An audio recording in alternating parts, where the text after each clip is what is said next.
지금 23, 24년 동안 거의 50% 올랐잖아요. 그렇습니다. 네. 복리로 보면 한 52% 될 거예요. 그렇기 때문에 너무 무분별하게 지금 최근에 미국 주식 투자하신 분들은 내가 이 52에서 산 거 아닌가? 네, 그런 생각도 좀 해보시고요. 포트폴리오도 너무 개별 종목에 있어서도 너무 지나치게 비싼 구간에서 내가 사는 건 아닌지 네, 그런 부분을 한번 점검해 보시는 시간으로 만드시면 좋을 것 같습니다.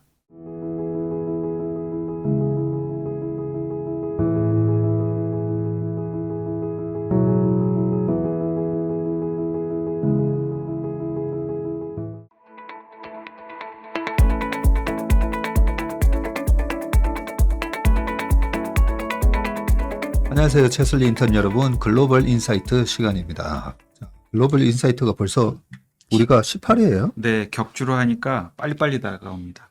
근데 이렇게 많이 했어요? 예. 한 6번 한 것 같은데. 네. 이야, 많이 했네요. 네, 작년 2월, 3월부터 만 1년 정도 했는데요. 월에 한 번 말씀드리다가 월 2번으로 바꾸면서 회차가 좀 빠르게 차오는 것 같습니다. 네. 자, 오늘은 어떤 내용입니까? 네, 오늘은 사실은 오늘 설명드리려고 하는 자료는 1월 중순경에 나온 자료고 JP모건 자산운용이라고 제가 글로벌 인사이트 앞쪽에 한 2회, 3회, 4회 그쯤 보시면 가이드 투 더 마켓이라는 자료를 한번 자세히 설명을 드린 적이 있습니다. 네. 그 가이드 투 더 마켓이라는 자료를 내는 그 JP모건 자산운용에서 나온 자료인데요. 이 자료가 1월 달에 나왔는데 거의 2달 가까이 지난 이제 지금에서 말씀드리는 이유가 있습니다. 이 자료를 쭉 읽어보니까 전반적인 내용이 JP모건 자산운용에서 직간접적으로 고객들한테 많이 받는 질문 중에 하나가 2023년, 2024년 미국 시장이 다 20% 이상씩 올라서 실제로 고객들의 수익률은 S&P 500 수익률보다 더 좋답니다. 그래서 두 개의 그 연도를 합쳐서 55%에서 60% 정도를 수익을 냈대요. 그러다 보니까 미국 시장 이제 그만해야 되는 거 아닌가? 아니면 미국 시장이 조정을 보이면 어떡하지? 이런 질문에 대한 답을 한번 공개적으로 드리고 싶었던 것 같아요. 그래서 이제 투자자의 마음이라는 소제목으로 미국 시장을 2025년도에 어떻게 보는지. 근데 이게 약간 점성술은 아니지만 조정을 보일 것 같다는 예견도 미리 좀 하셨고 결과적으로 보니까요. 한국 시장이 아닌 미국 시장에 지금 참여하고 계시는 분들, 특히 작년, 재작년에는 미국 시장의 이 상승을 누리지 못했는데 올해 뒤늦게 만약에 이렇게 조인하신 분이 계시다면 얻은 것 없이 상실감으로 시작하셨을 것 같아요. 그래서 그런 분들이 조금 위로가 될 수 있고 조금 더 이성적으로 생각할 수 있는 데이터들을 제공해 드리면 좋을 것 같아서 1월에 나온 자료지만 제가 미국 시장 좀 조정 보일 때 말씀드려야지 하고 갖고 있었던 자료를 오늘 조금 자세히 설명드리려고 합니다. 예. 제목이 On the Minds of Investors. 맞습니다. 마인드를 복수로 쓸 수 있나요? 저 잘 영어를 몰라서 근데 원문에 그렇게 되어 있더라고요. 그래서 예. 이 페이지의 원문이 이렇게 제가 첫 번째 페이지는 캡처를 했는데 네. 저도 영어 모국어가 아니라서 일단 맞겠지라고 생각하고 있습니다. 내용 한번 예. 보겠습니다. 그래서 소제목이 인사이트 시리즈라는 걸 먼저 설명을 드리면 더 좋을 것 같습니다. 이 페이지 말씀드리겠습니다. JP모건 자산운용은 이제 JP모건이라고 하는 아마 큰 금융그룹 아실 거예요. 그래서 그 금융그룹 산하에 있는 자산운용사인데 1873년도에 그 로버트 플레밍이라는 분이 설립한 미국 최초의 신탁회사가 이 JP모건 자산운용의 시발점이라고 얘기를 하고요. 이 3트릴리언 달러 이상 자산이 있어서 매년 순위가 좀 바뀌긴 하지만 2024년 기준으로 AUM 기준 전 세계 10개 손가락 안에 이제 들어가는 아주 큰 자산운용사입니다. 좀 전 말씀드렸던 가이드 투 더 마켓이라고 하는 자료가 있는데 이거는 이 내용을 보시면 글이 별로 없어요. 그래서 차트 그리고 그래프 이런 걸 굉장히 명쾌하고 이해하기 쉽게 써놓고 전문가들이 보면 아 그렇구나 이 차트는 무슨 얘기를 하고 싶구나 이런 거를 알기 쉽게 설명해 놓은 자료여서 기본적으로는 기관 투자가용 자료거든요. 네. 그런데 이 인사이트 시리즈라고 하는 거는 제가 밑쪽에 이렇게 빨간색 원을 그려 드렸는데요. JP모건 자산운용 홈페이지에 가셔서 여기를 클릭해 보시면 주요 시장, 국가에 대한 최근 이슈, ESG, 채권, 통화, 주식뿐만 아니라 굉장히 모든 자산에 대해서 궁금해하실 만한 내용들이 글이 아주 많이 올라옵니다. 그런데 전문가적이긴 하지만 그래도 조금 더 평이한 용어로 설명을 해놓거든요. 그 중에서 1월 달에 나왔던 인사이트라고 하는 그 시리즈 중에 하나가 좀 전 전무님께서 말씀해 주신 이제 한국어로 투자자의 마음, On the Minds of Investors라는 자료가 있어서 오늘 이거를 제가 원문보다는 그 번역도 하고 제가 백데이터도 좀 넣어서 3페이지부터 설명을 드리려고 합니다. 네, 3페이지부터 말씀을 드리겠습니다. 좀 전에 투자자의 마음이라고 제가 제목을 설명드렸는데요. 그 밑에 이렇게 소제목이 하나 또 있어요. 그래서 밑에 이 두 번째 줄에 그 영문을 보시면 Reiterating Investment Principles when it comes to US Equities 이렇게 되어 있는데요. 미국 주식 투자에 관련해서 투자 원칙을 재차 강조하기 정도로 해석이 될 것 같습니다. 뭐라고 얘기를 하냐면 이 자료가 작성된 시점이 올 1월이라는 걸 가정하고 들으시면 조금 더 이입이 잘 되실 것 같습니다. 저희가 보통 그 스탁 셀렉션이라고 많이 얘기를 하는데 굳이 그래도 좀 번역을 하자면 두 번째 꼭지입니다. 주식 고르기는 밸류에이션이 비싸진 업종 또는 시장에서 지나치게 소외된 부분을 볼 때 더욱 중요한데 지금이 그러한 시기로 보인다라고 얘기하고 있습니다. M7을 필두로 아주 비싸진 부분도 있고 이렇게 싸질 일이야? 라고 생각되는 종목이나 업종이 분명히 있었거든요. 당시에. 그래서 그렇게 언급을 하시면서 2023년과 24년에 2년 연속 25% 이상 수익률을 기록한 많은 JP모건 자산운용의 투자가들이 미국 시장 조정에 대한 우려가 있다. 네 번째 꼭지를 보시면 조정 시점을 예측하는 것은 불가능하지만 합리적인 결정을 위해서 다음과 같이 5가지를 꼭 염두에 두었으면 좋겠다. 이렇게 얘기하고 하나씩 서술을 하고 있습니다. 4페이지입니다. 오늘이 3월 6일인데요. 오늘 아침에 전무님께서 저희 채슬리 모닝 브리프 할 때 이 말씀을 해주셔서 자료 미리 안 보여드렸는데 보고 계셨나? 약간 이런 생각을 했습니다. 뭐였죠? 예, 첫 번째 문장에 지수가 많이 올랐다는 것 자체가 믿을 만한 조정 신호는 아니다. 예, 아침에 아마 주가가 많이 올랐다고 그게 조정 신호는 아니다라는 말씀했던 걸로 제가 기억해요. 그래서 여기에서도 지수가 많이 올랐다는 것 자체가 믿을 만한 조정 신호는 아니며 주가 지수의 절대 수준이 미래 성과에 대해 많은 것을 알려주진 않는다라고 얘기하고 있습니다. 2023년 4년 지수가 많이 올랐기 때문에 그냥 근거 없이 두려워하지 말라는 말씀으로 저는 이해를 했고요. 아래 표처럼 지속적으로 고점을 경신해온 S&P 500 지수가 사상 최고치를 기록한 날에 투자했어도 1년, 3년, 5년 지나고 수익률에서 보면 거의 차이가 없는 것으로 나타난다라고 되어 있는데 밑에 표는 가이드 투 더 마켓에도 똑같은 표가 있거든요. 그래서 밑에 표를 왼쪽 말씀을 드리면 1950년부터 지금까지 여기서의 지금은 1월 말입니다. 올해 1월 말까지 S&P 500의 지수를 계속해서 이제 우상향하고 있는데 올타임 하이가 2024년에만 58번 나왔대요. 그러니까 하여튼 계속 오른다. 길게 보면. 그래서 계속 올랐다고 팔 거냐? 근데 그건 아닌데 오른쪽에 보시면 내가 그냥 S&P 500에 아무 날이나 투자를 했을 경우도 있고 신고가를 갱신한 날 우연치 않게 투자를 했을 경우도 있을 겁니다. 아무 날이나 투자했다면 이 오른쪽 표에서의 회색 바 그래프고요. 신고가를 갱신한 날 투자했다면 초록색 바인데요. 3개월, 6개월, 1년, 2년, 3년, 5년 후에 나의 수익률, 지수 수익률입니다. 보시면 크게 차이 없다. 그래서 신고가가 갱신한 날 투자를 해도 크게 문제가 없다는 말을 과거 통계를 통해서 보여주고 있습니다. 그런데 이제 그 5페이지 보면 두 번째 그 고려사항이라고 되어 있는데요. 미국의 주식시장이 장기 상승을 보인 거는 경제 및 기업의 펀더멘털의 결과지 시장 랠리는 너무 오랫동안 진행되어 끝나는 것이 아니다 라고 언급을 했고, 이 장기 상승의 열쇠는 경제 성장과 기업 이익이다라고 명시를 하고 있습니다.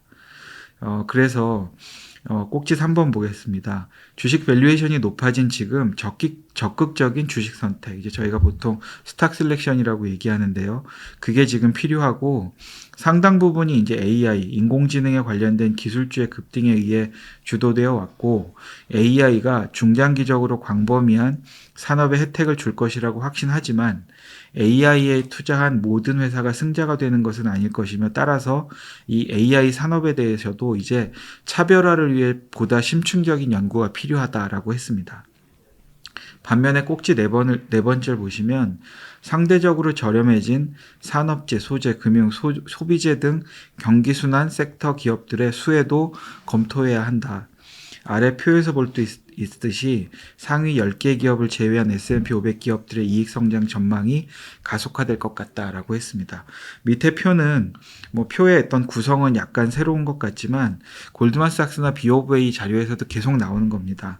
S&P 500 기준으로 상위 7개 또는 상위 10개와 그 밖에 그 기업들의 이익 증가율을 보면 올해 작년 4분기, 올해 1분기, 올해 2분기, 3분기, 4분기에 갈수록 이미 많이 그 좋아진 상위 탑 10 혹은 탑 7개 종목보다는 그 이외의 종목들의 증분이 좋아질 거라고 예상을 하고 있습니다. 그래서 포트폴리오가 이제 상위 기업이 아닌 그 아래 기업들로 조금 분산해야 한다. 그런 내용들을 지금 몇 달째 얘기하고 있는데요. 이 자료에서도 비슷한 얘기를 하고 있고, 실제로 올해 지금 한 2달 좀 넘은 기간 동안 M7보다는 그 밖의 기업들이 그렇죠. 아웃퍼폼 하고 있습니다. 그래서 이 부분은 2달 지나서 보니까 맞다, 그럴 수 있었겠다 싶은데요. 이보다 지금 현재 기준 투자자의 어떤 근심은 최근에 막 이렇게 지수가 저희 표현으로 부러질 것 같이 막 이렇게 조정을 보이니까 그런 부분이 좀 걱정되실 것 같아요. 그래서 6페이지에 이 표를 그래서 이분이 설명을 하신 것 같은데요. 요즘과 같은 그런 단기적인 시장 조정은 정상적인 현상이다. 그래서 원문에 보면 이제 노멀이라고 표현을 했습니다. 투자자들이 지금 이런 조정을 보일 거야 라고 하는 타이밍을 맞추려고 해서는 안 된다고 조언을 하면서 아래 표처럼 지난 45년 동안 S&P 500 지수는 이 45년 평균적으로 연중 보통 한 14.1%의 조정을 겪었고, 그 중에서 지수가 연간으로 올라서 끝난 해가 총 제가 세봤는데 34번이었거든요. 45년 중에. 이 34번의 해에도 평균적으로 11.3%의 조정을 보였다. 그러니까 최근 조정이 이게 정상적인 조정이지 기업의 이익과 그리고 경제 성장이 끝나서 생기는 조정은 아니다라는 말을 하시고 싶었던 것 같습니다. 이후에도 관련한 텍스트는 조금 더 나오는데요. 6페이지 설명 먼저 좀 드리고 넘어가면 표 보시는 방법은 맨 왼쪽이 1980년입니다. 그래서 매년 이렇게 막대 그래프를 하나씩 그려보고 이 회색 막대 그래프의 크기는 해당 연도의 S&P 500의 지수 수익률, 그리고 빨간색 점은 그 해의 맥시멈 드로우다운입니다. 그래서 보시면 1980년인 경우에는 26% 오르고 끝났는데 그 해에 17% 하락했던 적이 있어요. 그 다음에는 마이너스 10% 그리고 18%의 드로우다운이 있었고요. 이렇게 쭉 보시다 보면 위쪽으로 바가 굉장히 큰데 밑으로 또 이 드로우다운이 굉장히 셌던 해도 있습니다. 네. 그래서 올해 같은 경우 지금 맥시멈 드로우다운이 지금은 이게 1월 말 기준으로 보여서 올해는 YTD 마이너스 2%라고 되어 있지만 이거보다 좀 더 깊을 거예요. 그런데 그럼에도 불구하고 과거에 이렇게 10% 이상 조정을 보였던 해에도 결과적으로는 지수 기준으로 연말에 상승을 보이고 끝났다는 이게 많은 예들을 보여주시고 싶었던 것 같습니다. 우리가 무서운 게 이 마이너스 34%, 마이너스 49%, 네. 뭐 이런 조정에 걸릴까봐 그렇죠. 그게 이제 걱정인데 그죠? 네. 큰 시장에 어떤 시스템 리스크 없이 큰 폭으로 빠졌던 게 지금 요 87년 마이너스 34% 이게 블랙 네. 먼데이 때거든요. 네. 그래서 큰 시스템 리스크 없이 빠졌는데 결국 그 해 자세히 보시면 위에 2%로 맞아요. 플러스로 끝났어요. 맞아요. 그렇기 때문에 우리가 두려워할 것은 레버리지를 쓰지 않는다면 중요한 것은 시스템 리스크 가능성이 있는가. 시스템 리스크가 아닌데 빠지면 바로 회복하니까. 네. 그래서 좀 의미 있게 좀 빠졌던 게 이 11번밖에 안 빠졌는데 네. 그 중에서 2000년 닷컴 버블 깨질 때 이때는 네. 17%, 네. 마이너스 30%, 마이너스 34% 네. 이렇게 맞습니다. 보이지만 실제로 3년 동안 아주 많이 빠졌어요. 특히나 나스닥 같은 경우에 나스닥이 5천에서 1100 갔습니다. 그렇죠. 이건 이제 S&P 500 기준이니까 S&P 좀 500 기준이고요. 그래서 요때 거품이 심한 나스닥이 마이너스 80%, 웬만한 종목들 마이너스 90%에서 95%. 그렇게 나섰고 그 다음에 2008년 금융위기 때다 네. 그죠? 금융위기 때 이때는 어떤 거품이었냐? 서프라임 모기지 관련된 거품이었고 그리고 또 하나가 코로나 때예요. 근데 이 코로나 때도 마이너스 34인데 이때 제가 얘기했던 주장이 1987년하고 비슷한 이벤트 드리븐 베어 마켓이기 때문에 이거는 또 빠르게 회복한다는 거죠. 근데 그때 똑같이 이제 골드만삭스에서 베어 이센셜이라고 리포트가 나와서 똑같은 얘기를 좀 해주더라고요. 네. 그래서 구조적인 약세장으로 들어가는 스트럭처럴 베어 마켓이 아니면 사실 레버리지를 쓰고 있지 않다면 이 마이너스 34%와도 빠르게 회복은 하더라. 그러면 우리가 이 표를 보면서 좀 생각할 수 있는 게 아까 어느 시점에 투자를 해도 수익률은 결국은 장기적으로 보니까 똑같더라. 네. 네. 근데 여기에 함정이 있어요. 이것 때문에 뭔 밸류에이션이야. 그냥 돈 들어오면 아니면 돈 생길 때마다 그냥 사면 돼. 라고 생각할 수 있는데 실제로 이 닷컴 버블이 깨지기 전에 2000년 네. 초에 주식을 샀었으면 14년 걸렸죠. 나스닥이 회복하는데 네. 그 본전 찾는데 14년 걸렸어요. 그렇기 때문에 우리가 계속 이 대표님이 그 글로벌 인사이트에서 이 IB들이 과거의 주가에 대한 통계 자료를 가지고 지금 이 수준이 밸류에이션으로 어느 정도 수준인지 그 리포트가 저번에 글로벌 인사이트에서 골드만삭스였던 것 같은데 네. 그 회기선 그렸던 거 네. 말씀이시죠? 네. 그러면서 골드만삭스에서 얘기한 게 뭐냐면 앞으로 5년 동안에 S&P 500에 투자하면 연평균 3% 네. 정도밖에 낮은 못- 한 자리 그렇죠. 수익률이었습니다. 낮은 한 자리. 네. 그런 얘기도 하고 있기 때문에 좀 전에 보여주셨던 자료처럼 어느 시점에 들어가도 비슷한 수익이 장기적으로 난다라고 생각하면 안 돼요. 걱정인 게 뭐냐면 최근에 너무 미국 주식 하면서 좀 밸류에이션을 따지지 않고 미국 주식 사면 항상 먹어. 그리고 맞아요. 평균 최근에 5년 동안의 수익률이 연평균 한 15% 되다 보니까 늘 그 정도 수익이 나온다라고 우리가 착각을 할 수가 그렇습니다. 있는데 절대 그렇지 않습니다. 절대 그렇지 않고 그래서 이 표는 제가 사진을 찍어 놓고 계속 보고 싶거든요. 항상 어느 해든지 마이너스 평균 14% 정도는 빠질 수 있다. 네. 근데 시스템 리스크가 아니면 마이너스 한 10% 언저리부터 마이너스 한 7에서 한 15%까지는 오히려 밸류에이션이 그러면 좀 착해지는 거잖아요. 그렇죠. 네, 그렇죠. 그래서 너무 급하게 쫓아갈 필요 없이 이 마이너스가 안 났던 구간은 네. 보면 많지는 않아요, 그죠? 네. 그렇죠. 많지는 않은데 늘 이렇게 연간 단위로도 좀 싸게 살 기회는 주더라는데 제가 좀 무서운 거는 요 닷컴 버블이 깨졌던 2000년 초에 보면 그 그 전에 95년부터 네. 34%, 20%, 31%, 27%, 20%. 어마어마합니다. 이렇게 어마어마하게 5년 연속 크게 올랐었거든요. 그러니까 크게 빠지는 거예요. 그래서 오랫동안 많이 올랐다. 이거는 분명히 우리가 조심해야 될 맞습니다. 상황이다라는 걸 맞습니다. 반드시 기억하셔야 됩니다. 네. 전무님 말씀해 주셔서 저도 지금 봤던 자료가 하나 생각이 나는데요. 미국 S&P 500 기준으로 연간 전체적인 시장의 EPS 성장률이 낮은, 그러니까 로우틴 정도 되거든요. 네. 그런데 연간으로 20% 이상씩 두 해 연속으로 올랐다는 뜻은 EPS 성장도 주가 상승에 분명히 기여를 했지만 멀티플이 올라왔을 거예요. 그래서 이렇게 언급해 주신 95년부터 몇 년 이렇게 몇십 프로씩 멀티 이어가 올라오면 아마 멀티플이 굉장히 비싸져 있을 겁니다. 그래서 뭔가 이렇게 안 좋은 신호가 나왔을 때 투자 심리가 급격하게 빨리 팔자 이렇게 될 수 있을 것 같습니다. 솔직히 제가 지금 이 자료를 보면서는 머릿속으로 우리는 올해 11월 달 되면 미국 주식도 다 팔아버려야지. 사실 그런 마음이 들어요, 저는. 네. 네, 올해도 미국 시장이 지금은 연초 이후 마이너스를 기록하고 있지만 올해도 5에서 10% 정도는 플러스 난다고 보거든요. 네.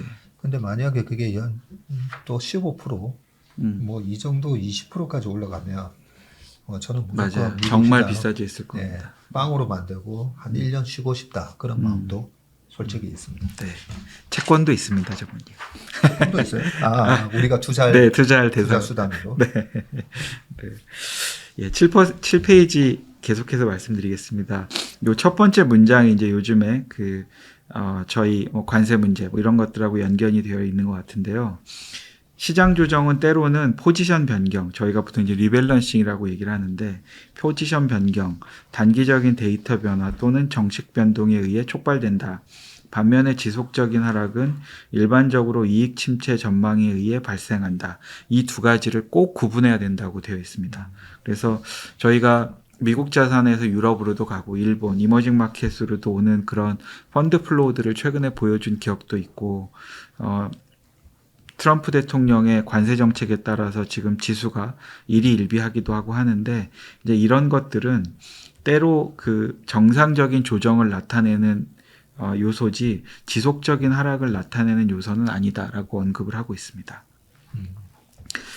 지난 2년 동안 여기서 말하는 지난 2년은 2023년과 2024년인데요.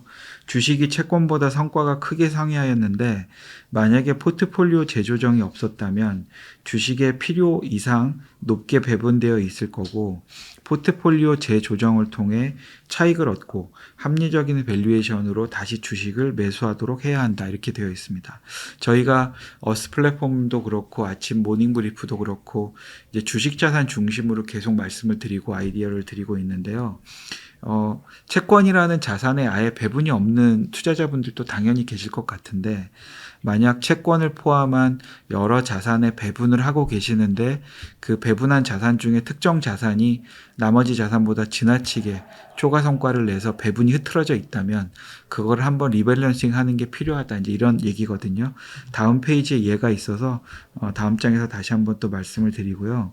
마지막으로 투자에 훈련이 되었다면 시장 변동성을 극복하는 데 도움이 되는데 그 예로 투자 목표를 달성하는 데 주식 채권 비율과 같은 적절한 자산 배분에 대해 명확히 해야 한다. 본인만의 그 계획과 기준이 있어야 한다. 그렇게 얘기하고 있습니다.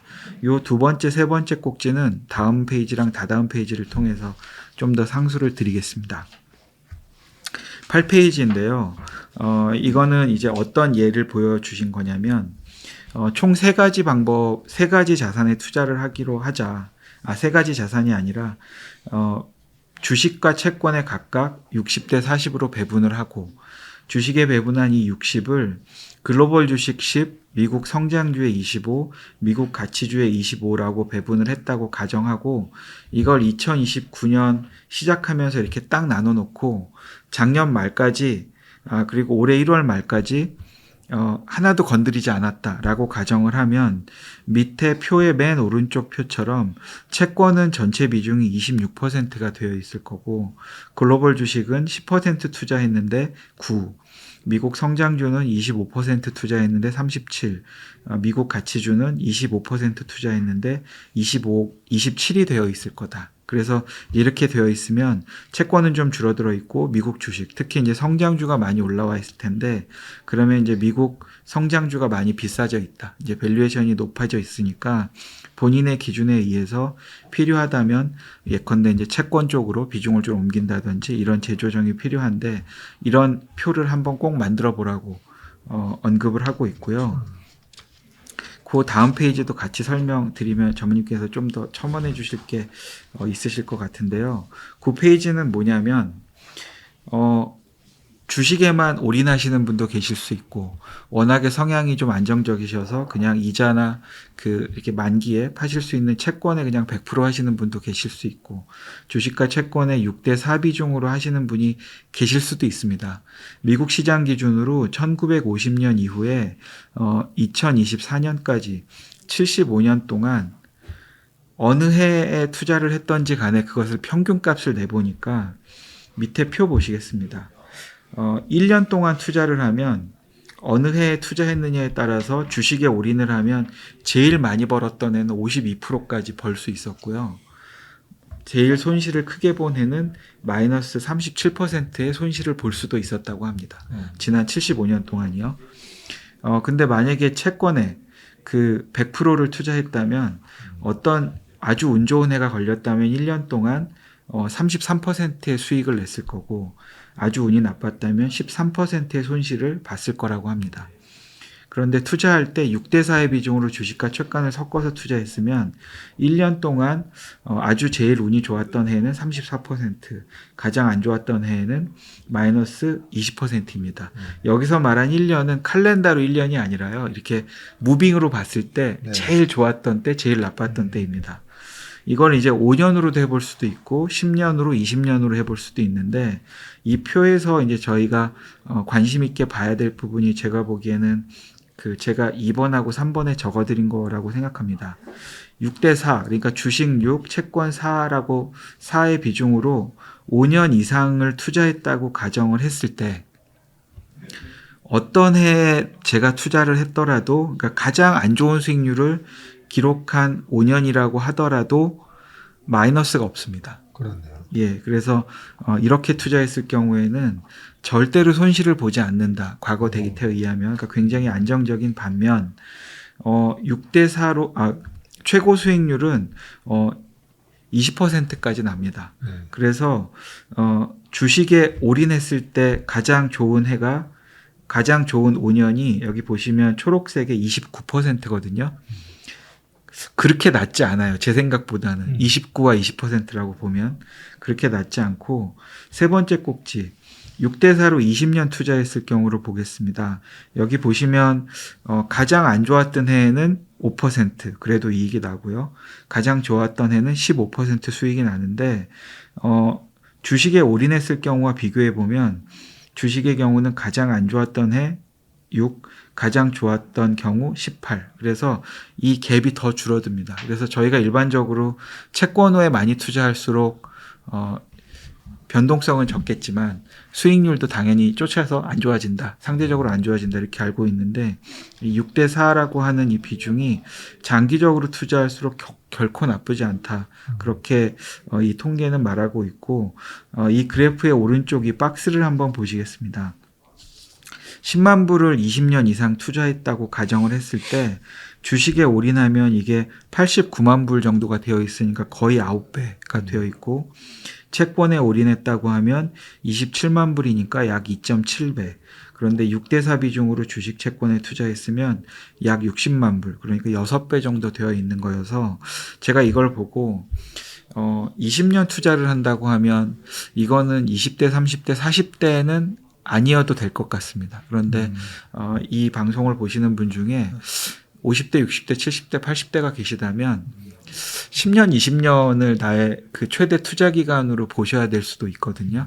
그런 경우에는 이런 주식 이외에 안전자산이라고 보여지는 채권 자산에 대한 투자를 얼마만큼 섞어야 되는지 그런 부분도 분명히 고민을 좀 깊게 해보시는 게 중요하지 않을까 해서 이 표를 넣어봤습니다. 굉장히 중요한 표다, 그죠?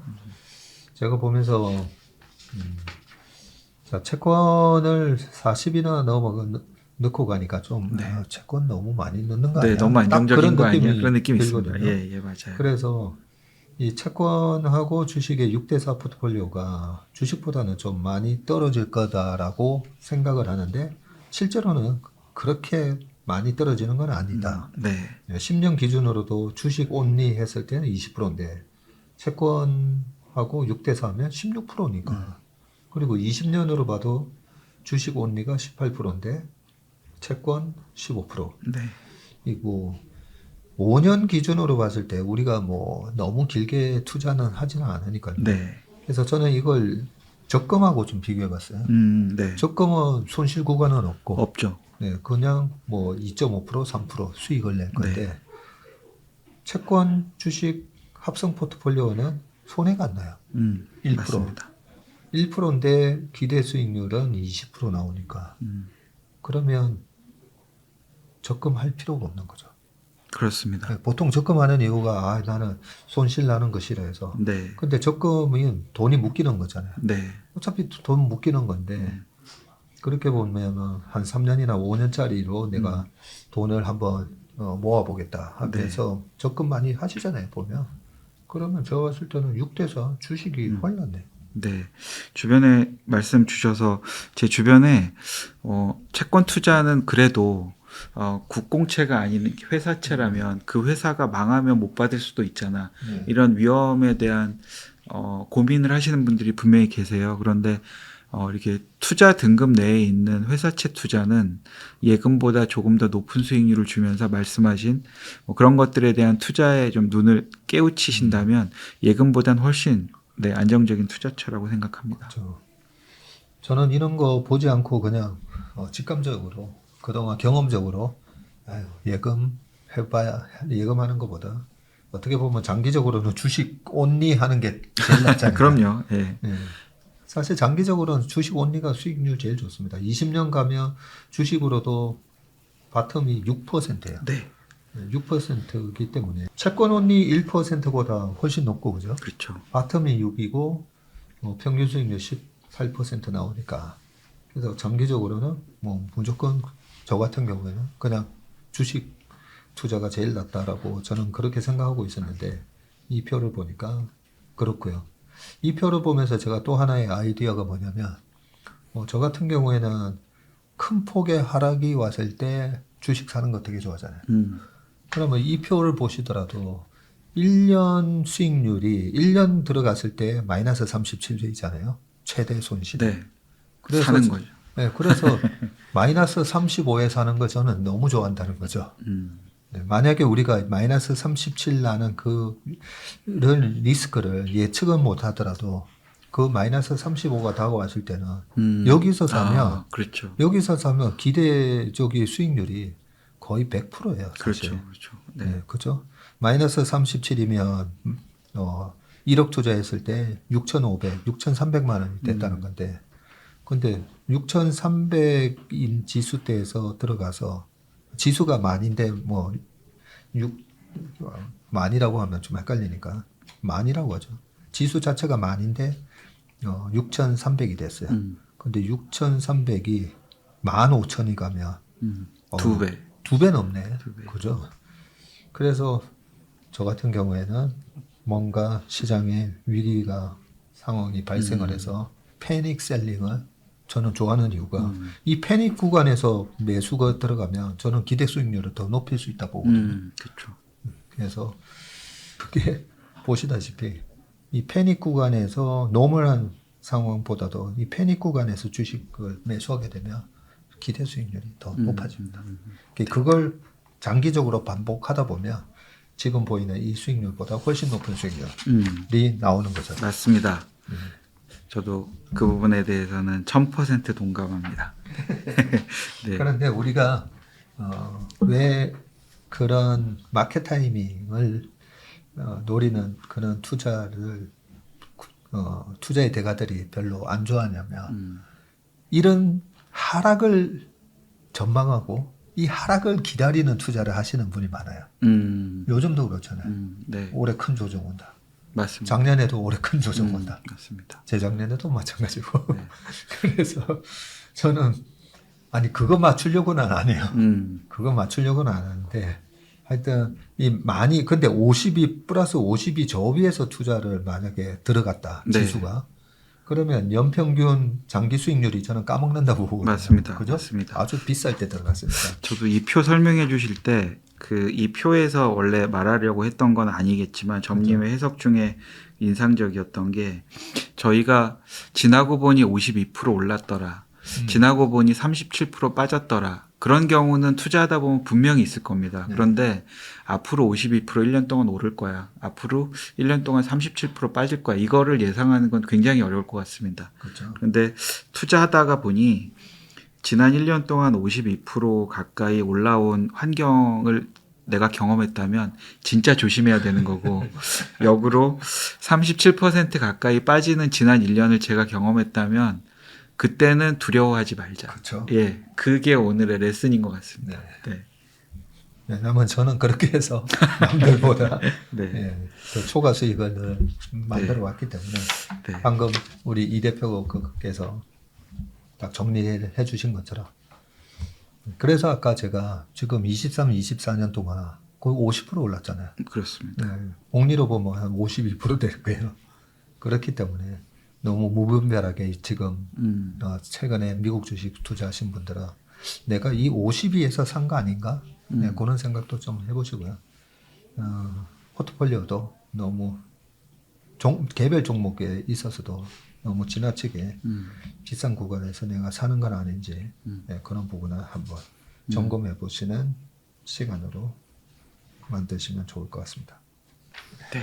요즘 미국 주식시장이 좀 안 좋아서 위로가 되고 생각해 보실 거리를 좀 전달해 드린다는 마음으로 자료를 준비했는데 점님이랑 말씀을 나누다가 제가 배운 것 같습니다. 오늘도 아주 좋은 자료 보면서 저 스스로도 이런 JP 모건이면 말 그대로 전 세계를 지배하는 금융제국 모건 하우스 이런 책도 있잖아요. 그렇습니다.